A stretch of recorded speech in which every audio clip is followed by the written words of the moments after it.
What if one simple change to your daily coffee routine could help control your blood sugar naturally? Before you take your next sip, there is something you need to know that could genuinely change your health. I am not talking about a miracle formula. I am not selling you a supplement.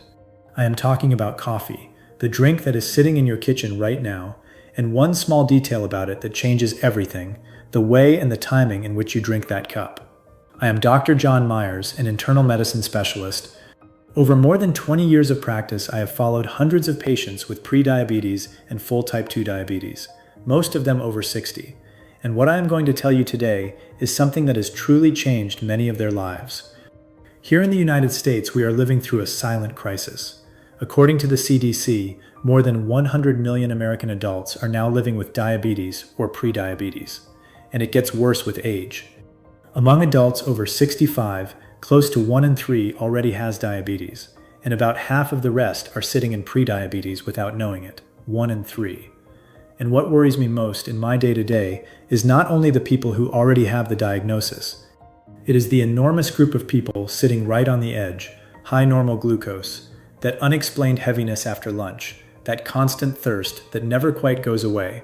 People who have not been diagnosed yet, or who have been told they are borderline and sent home with nothing but watch your sugar and a follow-up in a year. Stay with me until the end of this video, because I am going to show you how one small adjustment, one that costs you nothing, can make a real difference in your glucose. But first, I need to tell you something about coffee that most people have never heard. And look, everything we are about to go through, your blood sugar, your insulin, the way your body handles sugar after 60, this is exactly the kind of thing my patients ask me about every single day. I took everything I tell my own patients and put it into one simple plan for living longer, stronger, and healthier after 60. 28 of the things that actually change as you get older. Your blood pressure, your blood sugar, your memory, your balance, and those are only some of them. Thousands of people are already using it to take back their health. It's already helped so many of them live their best life after 60. The link is on your screen right now, so go check it out at drjohnmyers.com. And I'll drop that same link down in the description below, so it's right there whenever you're ready. All right, let's get into it. Picture your pancreas as a small factory. Its job is to produce insulin, the hormone that opens the doors of your cells so that glucose, sugar, can move out of your blood and into the cell where it gets turned into energy. When you eat, sugar floods into your bloodstream. The factory kicks into gear, pushes out insulin, and the sugar gets absorbed by your cells. Everything works the way it should. The trouble starts when that factory gets overloaded. When you eat a lot of foods that spike your blood sugar fast, the pancreas has to work flat out. Over time, your cells stop listening to insulin the way they used to. They get less sensitive, so the pancreas has to make more and more insulin just to get the same job done. And that, right there, is insulin resistance. It is the front door to type 2 diabetes. Now, where does coffee come into all of this? Coffee is an extraordinary drink from a biochemical point of view. It contains hundreds of active compounds, but 2 of them really stand out to science: chlorogenic acid and a compound called trigonelline. These 2 act like traffic controllers inside your gut. When you drink coffee before you eat, they make the absorption of sugar from your food slower and more controlled. Instead of a flood of glucose hitting your bloodstream all at once, you get a smooth, gentle flow that your pancreas can handle without strain. A study published in the journal Diabetes Care, run by researchers at the Harvard School of Public Health, looked at data from more than 1 million people, and it reached a conclusion that genuinely stopped me the first time I read it. Regular coffee drinking was linked to a real, meaningful drop in the risk of developing type 2 diabetes, and it was not a small effect. The risk went down in a dose-dependent way. The more cups per day, within a sensible limit, the lower the risk. Then in 2018, researchers at the Karolinska Institute in Sweden, one of the most respected medical institutions in the world, reviewed 30 separate studies covering nearly 1.2 million people, and they confirmed it. Coffee, both regular and decaf, was tied to about a 30% lower risk of developing type 2 diabetes. But here is the part almost nobody talks about. These benefits depend entirely on how you drink your coffee. Because the wrong coffee, at the wrong time, in the wrong way, can flip around and work against you. And that is exactly what I see happening in my office far too often.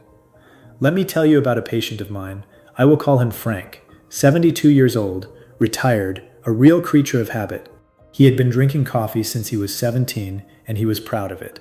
But when he came into my office, his fasting glucose was 138, and his A1C, that is the number that reflects your average blood sugar over the last 3 months, was 7.1%, above where we want it. He said to me, "Doctor, I do everything right. I drink my coffee every day. I walk 3 times a week." So I asked him to walk me through his coffee routine, step by step. And that is when I found the problem. Every morning, the second he woke up, before a bite of food, he would drink a big cup of strong black coffee.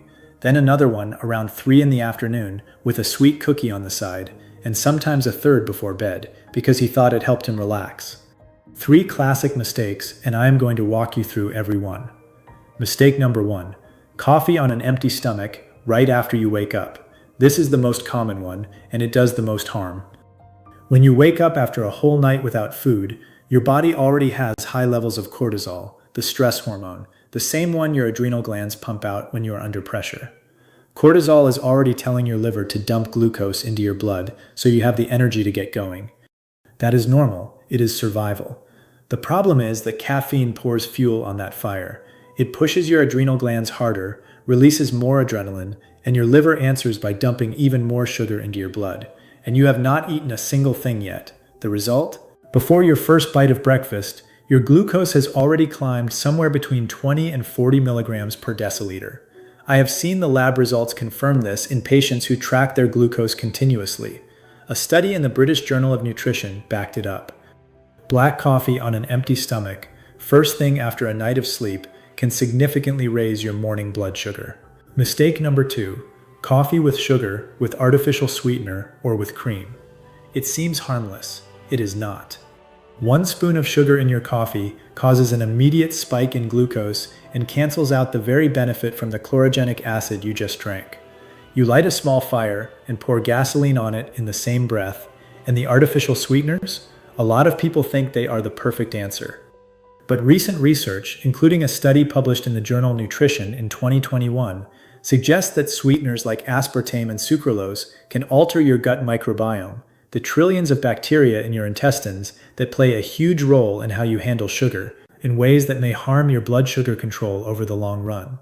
And there is an important piece of data released in January 2025, published in the American Journal of Clinical Nutrition by the Harvard School of Public Health, looking at 3 large American groups of people.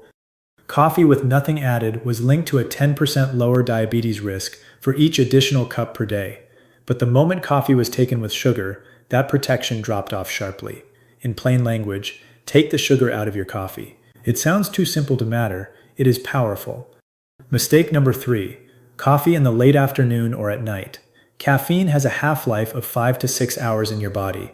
That means if you drink a cup at 3 in the afternoon, half of that caffeine is still circulating at 8 in the evening.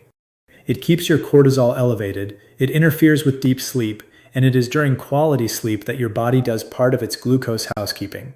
Poor sleep equals poorly controlled sugar. It becomes a vicious circle. When I explained all of this to Frank, and we rebuilt his coffee routine together, here is what happened. In 8 weeks, his fasting glucose dropped from 138 to 112. His A1C went from 7.1 down to 6.6. No new medication. No punishing diet. No gym membership. Just a change in how and when he drank his coffee.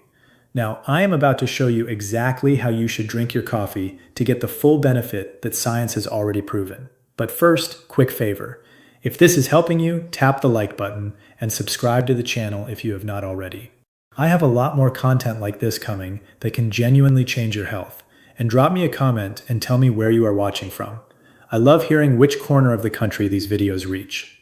Alright, back to it. The right coffee at the right time. First golden moment. Breakfast, but not the very first thing you do in the morning. When you wake up, drink a glass of water first. Wait somewhere between 30 and 60 minutes. Eat something that has protein in it, scrambled eggs, a piece of cheese, plain unsweetened yogurt, any real source of protein. Only then do you drink your coffee. And drink it plain, no sugar, no sweetener. Why protein first? Because protein blunts the impact of caffeine on your cortisol. It hands your liver the amino acids it needs to work more efficiently, and it heads off that cortisol spike that dumps unnecessary sugar into your blood. Research published in the Journal of Clinical Endocrinology showed that eating protein before your carbohydrates and your caffeine reduces the blood sugar spike after the meal. And if you want to push it a little further, add half a teaspoon of cinnamon to your coffee. Cinnamon contains compounds that partly mimic the action of insulin, helping your cells pull glucose in. A review published in the journal Nutrients found that regular cinnamon can contribute to a modest drop in fasting glucose. It will not replace medicine, but it is a real ally. Second moment. Coffee before lunch. This is the secret that almost nobody knows. About 20 to 30 minutes before your main meal, drink a small cup of plain black coffee, no sugar. The chlorogenic acid goes to work like that traffic controller I told you about, slowing down how fast the sugar from the food you are about to eat gets into your blood. That flattens the spike after the meal, and that spike is one of the main drivers of type 2 diabetes. A study run by researchers at Brigham and Women's Hospital, affiliated with Harvard Medical School and published in Diabetes Care, showed that coffee's compounds, especially chlorogenic acid and trigonelline, significantly lower glucose and insulin in the first 15 minutes after you eat carbohydrates, compared to a placebo. This effect is real, it is measurable, and it costs you nothing to use. Third moment, after physical activity. Do you walk or do any kind of exercise? Then pay close attention. Within 30 minutes of finishing your walk, drink a cup of plain coffee. When your muscles are active or have just finished working, they become far more receptive to glucose. They act like a sponge, pulling sugar out of your blood to use for energy. Caffeine at that exact moment sharpens the effect, helping your muscles soak up even more glucose. It is a small window of opportunity, and most people walk right past it. As for how much coffee per day, the World Health Organization, along with most medical guidelines, considers up to 4 or 5 small cups a day to be safe for most adults, inside a healthy pattern. The Karolinska review of 30 studies I mentioned earlier found that this same amount sits right inside the protective range against diabetes. But every person is different. If coffee gives you palpitations, anxiety, shakiness, or keeps you up at night, your body may simply clear caffeine more slowly, which is written into your genes. In that case, drop down to 2 cups a day, or switch to a good decaf, which still carries chlorogenic acid and keeps many of the benefits. Here is a story I really need you to hear. I will call her Dolores. 68 years old, a retired school teacher who came to me with type 2 diabetes she had been diagnosed with 3 years earlier. She was already on metformin, and her sugar was still hard to control. She was the kind of patient who did everything right, took her medication, cut back on rice, and still her A1C stubbornly sat above 7.5%. When we went through her day, I found it. She drank sweetened coffee with milk in the morning, coffee with sweet cookies in the afternoon, and she had basically stopped moving because her legs felt heavy. So together, we built a simple plan. Breakfast, wait 45 minutes after waking, eat 1 boiled egg, then have plain coffee with cinnamon, coffee before lunch, a small cup, 20 minutes before eating, a 25-minute walk in the afternoon, 3 times a week, and a coffee right after. And we cut out the sweetened afternoon coffee and the cookies completely. 6 weeks later, she walked back into my office with a smile I will never forget. Her A1C had dropped from 7.5 to 6.8. Her fasting glucose was 109. She looked at me and said, "Doctor, I woke up with energy this morning for the first time in years." I did not change her medication. I changed her relationship with coffee. And everything I just showed you with Dolores, that is really just one piece of a much bigger picture. I took that same care and put my whole plan together in one place for you. The link is down in the description, and I pinned it right at the top of the comments too. No rush whenever you're ready. Now I need to warn you about something, because it may be quietly sabotaging you without you even realizing it. Coffee has invisible enemies that can wipe out every benefit I just described. Let me give you the main ones. Enemy number 1, sugar in any form. White, brown, demerara, honey. Anything sweet stirred into your coffee creates an immediate glucose spike that cancels the protective effect of the chlorogenic acid. That 2025 Harvard research made it painfully clear: coffee with sugar loses most of its protection against diabetes. Enemy number 2, artificial sweeteners. Like I said earlier, there is growing evidence that aspartame and sucralose disrupt the balance of your gut microbiome, which is central to healthy blood sugar. If you truly need to sweeten it, try a little natural stevia, which so far has not shown the same negative effects in the research we have. Enemy number 3: instant industrialized coffee, the kind that comes in those little packets. These products often hide added sugar, hydrogenated fats, and additives that drag down the quality. Reach for real ground coffee, freshly brewed instead. Enemy number 4: coffee paired with ultra-processed food. White bread, filled pastries, packaged cakes. When you drink your coffee alongside those, the glucose spike from the refined carbs is so big that no amount of chlorogenic acid can rescue it. And to finish, I want to give you what I call the protection triad, because coffee works even better when it is part of a bigger set of healthy habits. First element: smart coffee, exactly the way I taught you. At the right time, without sugar, getting the most out of that chlorogenic acid. Second element: movement. You do not need a gym. 30 minutes of moderate walking, 3 to 5 times a week, is enough to dramatically improve your insulin sensitivity. Working muscles act like drains, pulling glucose out of your blood without even needing insulin to do it. There are so many studies confirming this that I could not list them all here. Third element: enough protein in your meals. Protein is the one macronutrient that barely moves your glucose, it keeps you full, and it protects your muscle, which is the single biggest consumer of sugar in your whole body.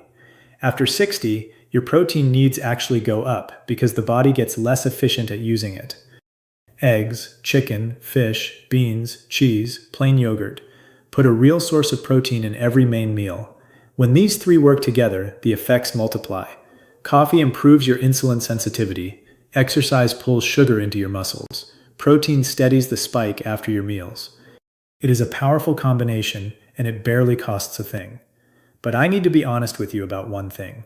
Everything I have described here is a set of supporting lifestyle strategies grounded in solid science. They can help a great deal, but they do not replace a proper medical evaluation and follow-up.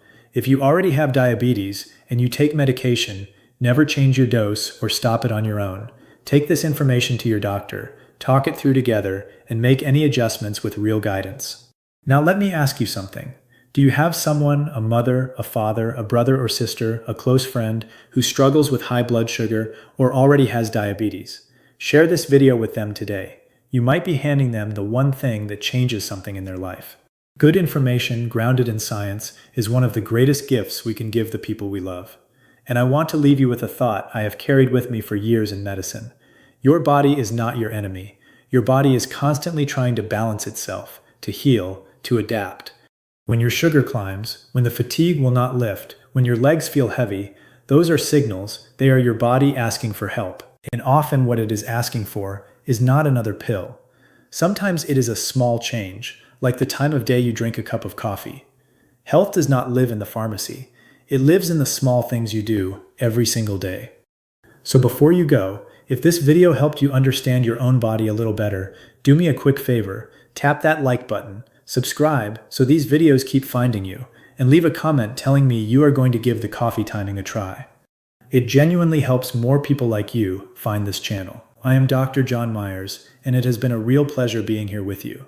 Take good care of yourself, and take good care of the people you love. Your health is shaped by the small choices you make every single day, so make them count.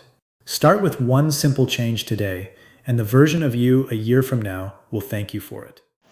Please like and subscribe. I am working so hard. So please follow me, subscribe and comment. Thank you so much.